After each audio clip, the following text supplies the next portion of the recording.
guys were excited to be back and to be able to kind of hit somebody and try to go through our stuff live against other defenders instead of just what we faced in the summertime. So I thought it was a good morning. Anything surprise you about camp, player? No. I mean, the guys all looked really good coming in, and obviously we can all get in a little bit better shape. But guys worked hard this summer, and we were around them quite a bit. So no surprises really. Mike, we didn't talk to you about this a lot yesterday, but that shooting guard position, what are you going to do early on, especially with Kevin out? And do you think that Keon has a shot to be the starter day one? Right now, Keon has a shot, but it's mainly because Kevin is out. And as time goes on, it'll work itself out. So I'm not necessarily concerned about it. Keon is there right now, but that for sure can change. With those, when you look at the way Keon defends, the way the steps Fox took and Keegan took last year, I guess I'm asking about the value in having three pretty high level perimeter defenders, and if you would share that view that those guys are kind of in that category now. I'm sorry, you said Keegan, Fox, Keon. Would you say those are three pretty high level perimeter defenders? Yeah, for sure. And we put a lot of pressure on Fox, especially at the beginning of games, and that's where a guy like Keon can step in, and that's where he's going to have a chance to step in. And you have a guy like that who, in my opinion, for as young as he is, navigates the pick and roll game extremely well. He's longer than what you think, a little bit more athletic than what you think, a little quicker, and so on and so forth. And, so to start games at times, to have the luxury of Keon out there, you could put Keon on the opposing team's guard that's going to have the most pick and rolls. The John Morant types in the league, and now you put Fox on another guy, and then you change the matchup as the game goes along, and so having that luxury is always a positive. And at the end of the day, depending on who our five guys are on the floor, Fox is probably going to have to now take that guy. And a couple of things, that guy got chased or beat up by Keon throughout part of the game, and now he's got Fox, who should be in the right mind space to still give us what we need offensively while taking it to another level defensively, which he's more than capable of. And then we got a guy like Keegan.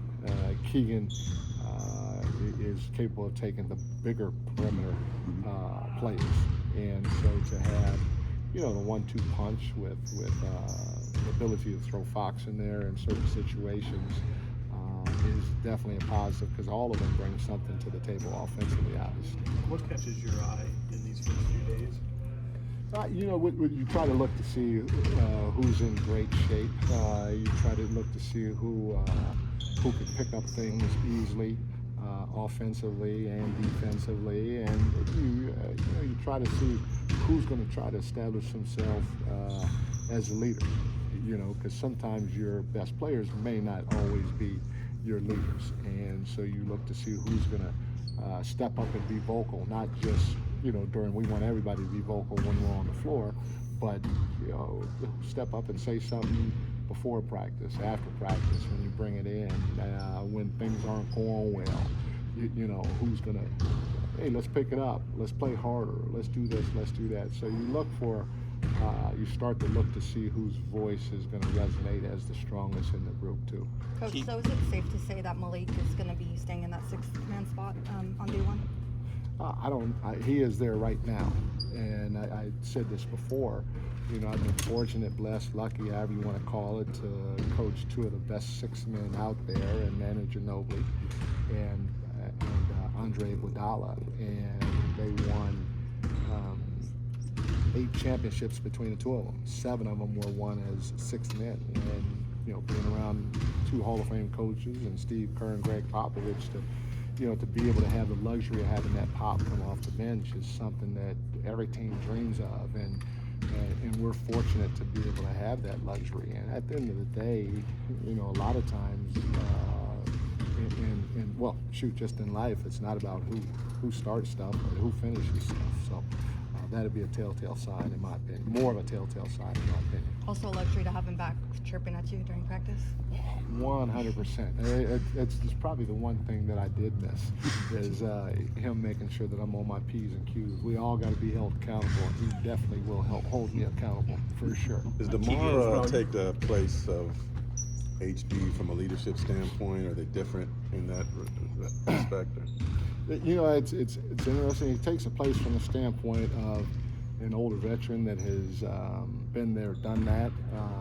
But I'm not 100% for sure because I've only been around him a little bit, you know, in the summertime, and this was the first practice, so I don't know what his leadership skills are or the direction he's going to go with that. HB was not a rah-rah guy, and DeMar may not be, but DeMar may touch guys more than HB.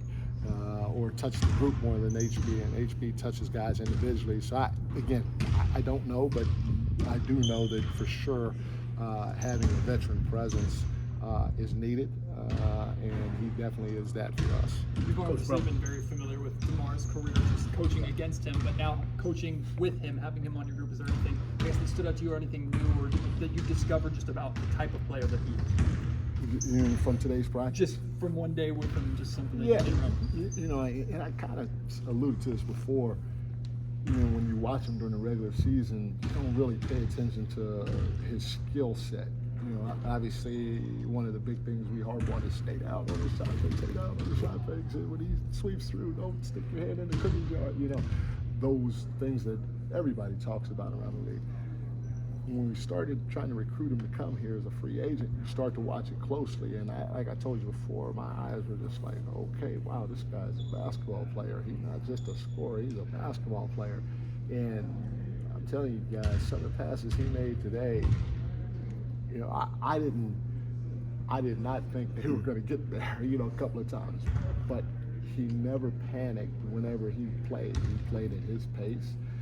He went quick when he wanted to go quick. He went slow when he wanted to go slow. He kept the defense off balance, and if somebody was open, he made the right pass, whether it was a pocket pass or over the top or just a direct chest pass. And so to have the luxury of another guy that knows how to play the game, that can pass, dribble, and shoot, but more importantly is a willing passer, that's going to help us be a little bit more dynamic on the offensive end forward. So you're talking about his playmaking.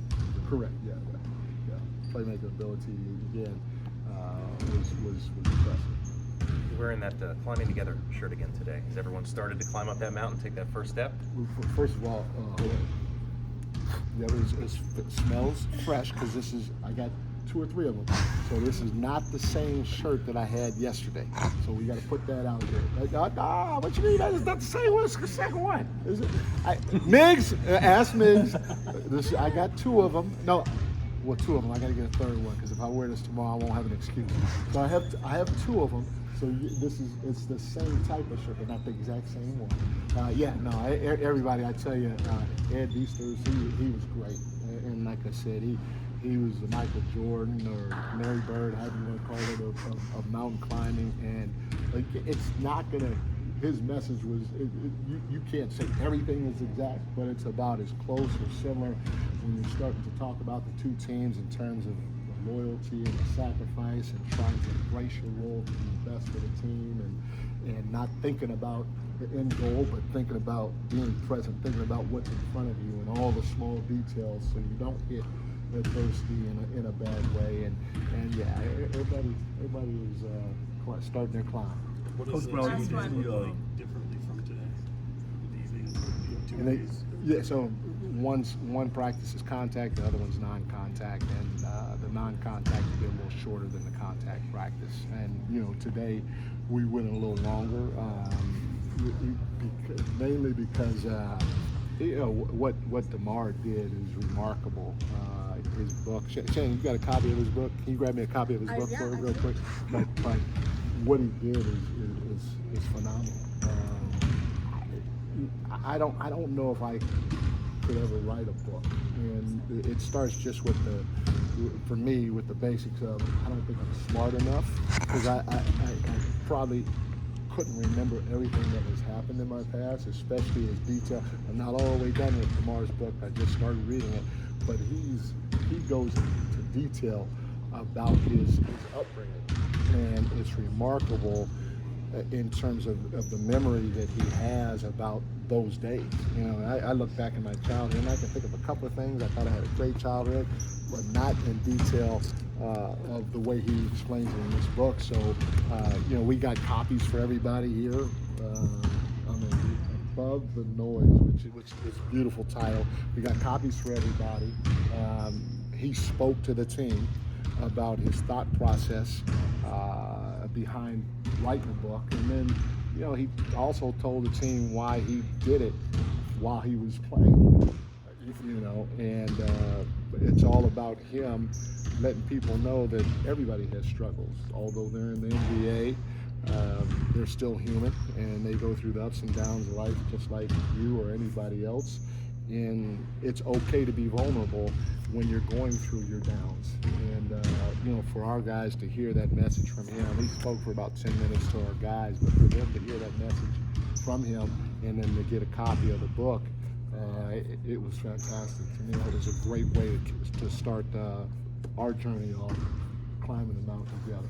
Does it really touch on, you know, the mental health aspect of it? Because, you know, it's like a stigma in the black community. 100%, 100%. Yes, it did, and that's why the key word to me was being vulnerable. Because you know, in our community, you know, you don't cry, you know, you don't do certain things, you don't go see the doctor, and that's again the stigma, the perception, however you want to see it or call it. And for him to open up and talk about those things to our group today, and then also to have it here in the book, it was an amazing thing to be a part of. And I told everybody at the end, I don't know how many copies we handed out. I said, DeMar is such a good guy, he will sign everybody's book. So Sacramento, if you go buy one and you see him on the street, great dude, he'll sign it. Oh, maybe. Thanks.